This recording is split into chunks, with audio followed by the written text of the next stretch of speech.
Good morning students, welcome to my YouTube channel Rashid pi maths. और आज हम discuss करने जा रहे हैं रेशियो एंड प्रोपोर्शन। तो सबसे पहले हम जानते हैं रेशियो क्या होता है, उसके बाद हम डिस्कस करेंगे प्रोपोर्शन के बारे में। तो आपका टाइम ज़्यादा वेस्ट ना हो इसलिए हमने यहाँ पर डेफिनेशन लिख के रखी हुई है पहले से। A by B is called ratio if A and B are of same type. A और बी को रेशियो तब कहेंगे जब दोनों क्या होना चाहिए, सेम टाइप की चीज़ें होनी चाहिए, एंड इन सेम यूनिट, और सेम यूनिट में होना चाहिए, तभी हम रेशियो कह सकते हैं। तो इस बात को एग्जांपल से और अच्छे से समझने की कोशिश करेंगे।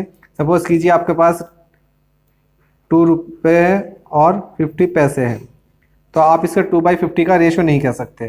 क्यों? पहले तो हम ये देखेंगे कि ये सेम टाइप की है या नहीं है। तो ये भी करेंसी है, ये भी करेंसी है, 2 रुपये भी करेंसी है, 50 पैसे भी करेंसी है, तो टाइप तो इनका सेम है ही, ठीक है। और सेम यूनिट होना भी ज़रूरी है, ये रुपए में है और ये पैसे में है, तो इसका सेम यूनिट बनाएंगे पहले। तो 2 रुपीज़ की जगह हम लिख सकते हैं 200 पैसे, और 50 पैसे को हमने एज इट इज़ लिखा। उसके बाद 50 1 ज़ा 50, 50 4 ज़ा 200, तो ये आया आपके पास 4/1। तो ये रेशो नहीं है आपका 2/50, रेशियो क्या है 4/1। इस तरीके से एक और एग्जांपल लेंगे, बॉयज़ और गर्ल्स।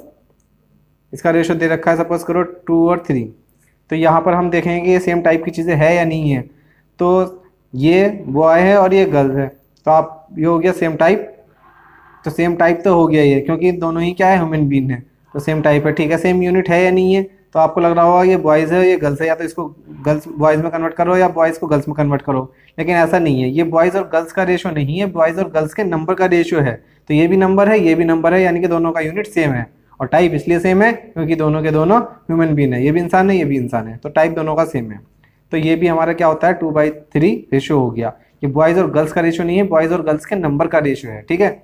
तो ये आपका ये एक एग्जांपल हो गया। और एग्जांपल अगर हम लेना चाहें, सपोज कीजिए अगर हम इस तरह से समझना चाहें कि 20 मीटर और 1 आर, क्या इसको हम रेशो कह सकते हैं? नहीं कह सकते हैं, क्योंकि मीटर को आर में कन्वर्ट नहीं किया जा सकता और आर को मीटर में कन्वर्ट नहीं कर सकते, यानी कि इन दोनों का टाइप ही सेम नहीं है, ठीक है। तो इसलिए ये वाला रेशो हमारा नहीं कहलाएगा, सिर्फ ये रेशो कहलाएगा और ये रेशो कहलाएगा, ठीक है। इसकी कुछ प्रॉपर्टीज़ होती है रेशो की, वो जानते हैं क्या है। अगर ए बाई बी कोई रेशो दे रखा है, तो रेशो की खास बात ये होती है, रेशो में किसी नंबर से हम मल्टीप्लाई या किसी भी नंबर से हम डिवाइड करें तो रेशो के ऊपर कोई फर्क नहीं पड़ता। यानी कि अगर हम ए को के से मल्टीप्लाई कर रहे हैं तो बी को भी हमने क्या कर दिया, के से मल्टीप्लाई कर दिया, तो ये रेशो अभी भी इस रेशो के बराबर रहेगा, यानी कि इन दोनों में कोई फर्क नहीं है। यानी कि ये के से के कट जाएगा तो ए बाई बी ही आ जाएगा, ठीक है। तो मल्टीप्लाई करने से कोई फर्क नहीं पड़ा।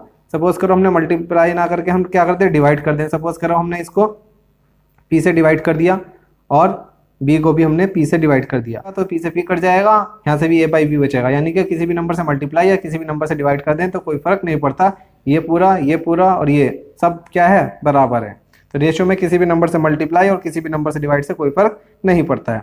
उसके बाद देखते हैं कि डुप्लीकेट रेशियो क्या होता है। अगर ए बाई बी का डुप्लीकेट रेशियो बताना है, जिसको हिंदी में वर्ग अनुपात कहते हैं, तो इसमें क्या करना है, आपको सिंपल इसका पूरा का स्क्वायर कर देना है, या फिर इसको हम अलग अलग करके भी लिख सकते हैं, ए स्क्वायर और बी स्क्वायर, ये स्क्वायर दोनों के ऊपर चला जाएगा, ठीक है। उसके बाद देखते हैं सब duplicate ratio of A by B, या वर्गमूलानुपात इसको हिंदी में कहते हैं। तो इसमें क्या करना पड़ेगा आपको, जैसे इसमें पावर 2 हुई थी ना, तो इसमें पावर हो जाएगी हाफ, ठीक है। इसको सॉल्व करके हम ऐसे लिख सकते हैं, हाफ पावर का मतलब क्या होता है, अंडर रूट। ए के ऊपर भी अंडर रूट है, इस बी के ऊपर भी है हाफ पावर, यानी कि बी के ऊपर भी अंडर रूट है, तो दोनों के ऊपर एक साथ अंडर रूट हम इस तरह से लगा के लिख सकते हैं। इसमें क्या करेंगे, जैसे डुप्लीकेट में पावर 2 हुई थी तो ट्रिप्लीकेट में पावर क्या हो जाएगी, 3 हो जाएगी। इसको अलग अलग करके लिखना चाहें तो A3/B3 ऐसे लिख सकते हैं।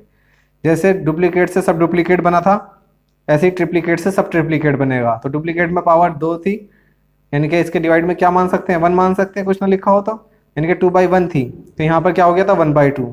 ऐसे ही यहाँ पर 3 के नीचे क्या मान सकते हैं 1, तो ये 3/1 है, तो यहाँ पर क्या हो जाएगी पावर आपकी 1/3। और इसको हम क्या लिख सकते हैं, अगर हाफ पावर होती तो रूट लगा सकते हैं, और अगर 1/3 है तो इसके ऊपर हम क्या लगा सकते हैं, क्यूब रूट लगा सकते हैं, ठीक है। ये हो गया आपका घनमूलानुपात।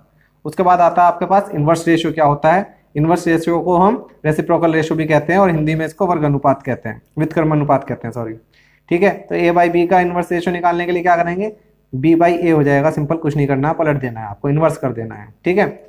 उसके बाद आता है आपके पास ये compound ratio, A by B, C by D या ई बाई एफ, इस तरह से आगे भी हो सकता है, ई बाई एफ, F/G इस तरह से हो सकता था कुछ भी, ठीक है। तो आपको इसमें कुछ नहीं करना है, जब भी कभी भी कंपाउंड रेशियो निकालना है आपको, या इसको इंग्लिश हिंदी में क्या बोलते हैं, जटिल अनुपात, जटिल अनुपात। तो इसमें आपको क्या करना होता है, ठीक है, इसमें आपको करना होता है ऊपर ऊपर वाले का मल्टीप्लाई, ठीक है, और नीचे नीचे वालों का मल्टीप्लाई। ये हो गया आपके पास जटिल अनुपात। अब हम देखेंगे कि प्रोपोर्शन क्या होता है, प्रोपोर्शन की प्रॉपर्टीज क्या होती है। चलिए अब शुरू करते हैं कि प्रोपोर्शन क्या होता है। If two ratios are equal then equality of ratios is called proportion. अगर दो रेशियो इक्वल है तो उनकी इक्वलिटी को ही हम क्या बोलेंगे, उनकी रेशियो की इक्वलिटी को हम प्रोपोर्शन कहेंगे।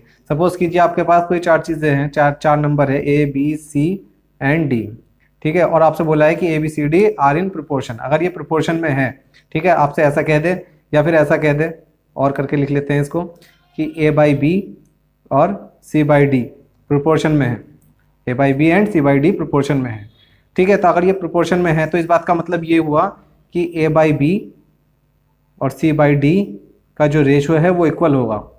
इक्वलिटी ऑफ रेशियोज, रेशियो को हम इक्वल करना ही हमारा क्या कहलाता है, प्रोपोर्शन कहलाता है, ठीक है। तो ये तो हो गया 3 नंबर के लिए। अगर सपोज करो आपके पास कोई 4 नंबर के लिए, सॉरी, अगर कोई 3 नंबर है A B एंड C और इसमें बोल दिया आपकी कि ये प्रोपोर्शन में है, तो इस केस में आप क्या करेंगे, तो इस केस में भी आपको वही करना है कि पहले 2 का रेशियो और बाद के 2 का रेशियो। B कॉमन है ना, तो B रिपीट हो जाएगा और दोनों को बराबर करना। Equality of ratios is called proportion. अगर 3 नंबर आपको दे रखे हैं और बोला प्रोपोर्शन में है तो पहले 2 का रेशियो बाद के 2 का रेशियो, ये कॉमन होने की वजह से दोनों जगह रिपीट हो जाएगा।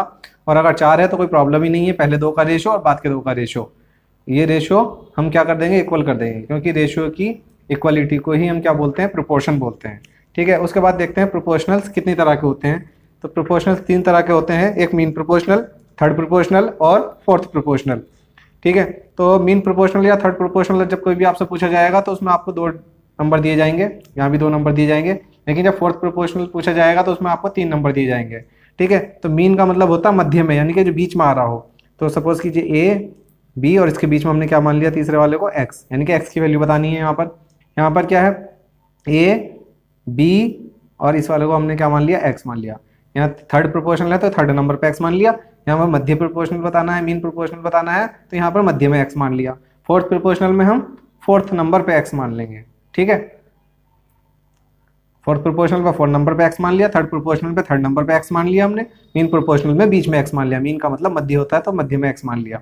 और ये प्रोपोर्शनल बताना है तो हमें क्या करना है, पहले 2 का रेशियो इक्वल टू बाद के 2 का रेशियो। तो यहाँ से हम कैलकुलेट करेंगे तो हमारे पास x की वैल्यू आ जाएगी x² is equal to AB, और यहाँ से बनेगा आपके पास x इक्वल टू √AB। ये हो गया मीन प्रोपोर्शनल। थर्ड प्रोपोर्शनल में फिर वही, पहले 2 का रेशियो फिर बाद के 2 का रेशियो, ठीक है। तो यहाँ से अगर हम x की वैल्यू निकालेंगे तो ये आ जाएगा आपके पास B²/A। यहाँ से पहले 2 का रेशियो और बाद के 2 का रेशियो, तो यहाँ से x की वैल्यू निकालेंगे तो आपके पास आ जाएगा BC/A। तो इस तरह से आप याद रखेंगे तो आप कभी भूलेंगे नहीं कि mean proportional, third proportional, fourth proportional में क्या डिफरेंस होता है और कैसे कैलकुलेट किया जाता है। बस ध्यान ये रखना है कि मीन प्रोपोर्शनल में बीच में आपको x मान लेना है, थर्ड प्रोपोर्शनल पे थर्ड नंबर पे x मान लेना है, और फोर्थ प्रोपोर्शनल पे फोर्थ नंबर पे x मान लेना है, और x की वैल्यू निकाल देनी है, वही आपका आंसर हो जाएगा। तो चलिए स्टूडेंट्स, अब करते हैं प्रोपोर्शन की प्रॉपर्टीज क्या क्या है। Suppose A/B and C/D are in proportion. अगर ये 2 रेशियो प्रोपोर्शन में है तो इसका मतलब क्या हुआ कि दोनों रेशियो का इक्वल होना ही क्या कहलाता है, प्रोपोर्शन कहलाता है। इसका मतलब ये है, ठीक है, क्योंकि हमने प्रोपोर्शन की डेफिनेशन में देखा था equality of ratio is called proportion. तो रेशियो को हमने इक्वल कर दिया, यही हमारा प्रोपोर्शन हो गया। इस पूरी लाइन का मतलब ये हो गया, ठीक है। अब यहाँ से हम ये कंक्लूजन निकालेंगे। फर्स्ट ये होगा, अगर हम इसमें दोनों साइड में 1 ऐड कर दें, क्योंकि पता है आपको ये एक इक्वेशन बन गई, इक्वेशन में जो काम हम लेफ्ट साइड में करते हैं वही काम हमें राइट साइड में करना पड़ता है। अगर लेफ्ट में 1 ऐड किया है तो राइट में भी 1 ऐड करना पड़ेगा। यहाँ से एलसीएम लेके सॉल्व करेंगे तो ये हो जाएगा A+B/B, और यहाँ से हो जाएगा C+D/D। तो पहला कंक्लूजन ये हो गया, ठीक है। ये हमने ऐड करके निकाला है तो इसको हम ऐड रूल बोलेंगे, ठीक है। सेकंड कंक्लूजन क्या निकालेंगे, जैसे हमने दोनों साइड में 1 ऐड किया है वैसे ही दोनों साइड में हम 1 सब्ट्रैक्ट भी कर सकते हैं। तो यहाँ से अगर हम 1 सब्ट्रैक्ट करें और यहाँ से भी 1 सब्ट्रैक्ट करें तो इसे एलसीएम लेके सॉल्व करेंगे तो ये क्या हो जाएगा A-B/B, और यहाँ से हो जाएगा C-D/D, ठीक है।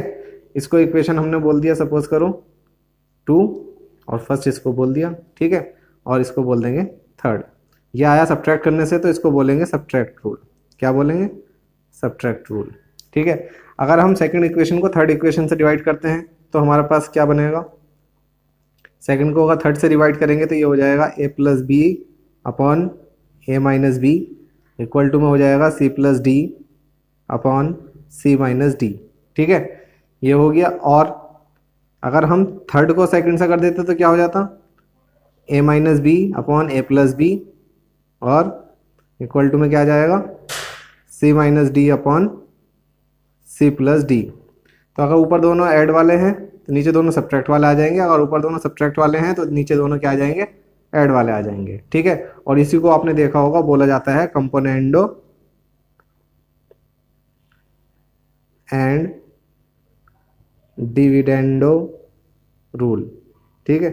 ऐड रूल और सब्ट्रैक्ट रूल को मिलाकर बना कंपोनेंडो एंड डिविडेंडो रूल। अब इस पर आ जाते हैं सेकंड प्रॉपर्टी में। ये फर्स्ट प्रॉपर्टी से 3 कंक्लूजन हमने यहाँ से निकाले हैं, ठीक है। और आपसे इसमें बोला है सेकंड में if a upon B C upon D E upon F are in proportion. और आपको पता है कि अगर ये रेशियो प्रोपोर्शन में है तो ये सब के सब क्या होंगे? इक्वल होंगे, क्योंकि इक्वलिटी ही ऑफ रेशियो क्या कहलाती है? प्रोपोर्शन कहलाती है, ठीक है, प्रोपोर्शन की डेफिनेशन। अब यहाँ से अगर a upon B C upon D E upon F बराबर है तो यहाँ से हम क्या क्या कंक्लूजन निकाल सकते हैं? पहले इसको लिख लेते हैं, a upon B C upon D और ई अपॉन एफ इक्वल है, ठीक है। तो यहाँ से हम किन्हीं दो को ऐड कर सकते हैं, ठीक है, या किन्हीं दो को हम सब्ट्रैक्ट भी कर सकते हैं। तो पहले ऐड वाला लिख ले रहे हैं, ए में भी ई ऐड कर सकता हूँ मैं, ठीक है। तो यहाँ से क्या हो जाएगा? बी में एफ ऐड हो जाएगा, या फिर सी में ई को ऐड कर सकते थे तो सी के साथ ई आया तो डी के साथ क्या आ जाएगा? एफ आ जाएगा। किन्हीं दो को ऐड भी कर सकते हैं, इस तरीके से किन्हीं दो को हम सब्ट्रैक्ट भी कर सकते हैं, ठीक है। तो ये हो जाए, किन्हीं भी दो को ऐड या सब्ट्रैक्ट कर सकते हैं, या और क्या कर सकते हैं? एक में से दो को हम क्या कर दें? सब्ट्रैक्ट कर दें। ए में से सी और ई को हमने सब्ट्रैक्ट कर दिया तो यहाँ क्या हो जाएगा? नीचे बी में से डी और एफ सब्ट्रैक्ट हो जाएंगे, ठीक है। या तीनों को हम ऐड भी कर सकते हैं, B plus D plus F, मतलब किन्हीं दो को ऐड करें, किन्हीं दो को सब्ट्रैक्ट करें, एक में से दोनों को सब्ट्रैक्ट करें या तीनों को ऐड करें, ठीक है। तो ये सारे रेशियोज क्या होते हैं? इन्हीं रेशियोज के बराबर रहते हैं। एक थर्ड प्रॉपर्टी और देख लेते हैं। सपोज कीजिए आपको दे रखा है कि a x ratio b y ratio c z equal दे रखा है किसके? P ratio q ratio r के, ठीक है। और आपसे बोला गया है कि एक्स वाई जेड का रेशो बताइए, या क्वेश्चन में किसी में ज़रूरत पड़ जाए एक्स वाई जेड के रेशो की इस तरह से, तो आप क्या कर सकते हैं? पी के अपॉन में एक्स का कोफिशिएंट चला जाएगा, क्यू के अपॉन में वाई का कोफिशिएंट और आर के डिवाइड में जेड का कोफिशिएंट सी, ठीक है। इस तरह से भी हम यूज़ कर सकते हैं जहाँ कहीं पे ज़रूरत पड़ेगी। इस तरह का भी हम क्वेश्चन डिस्कस करेंगे। अगर आपको वीडियो पसंद आया लाइक करें, शेयर करें, अपनी राय में कमेंट बॉक्स में बताएं। Thanks for watching.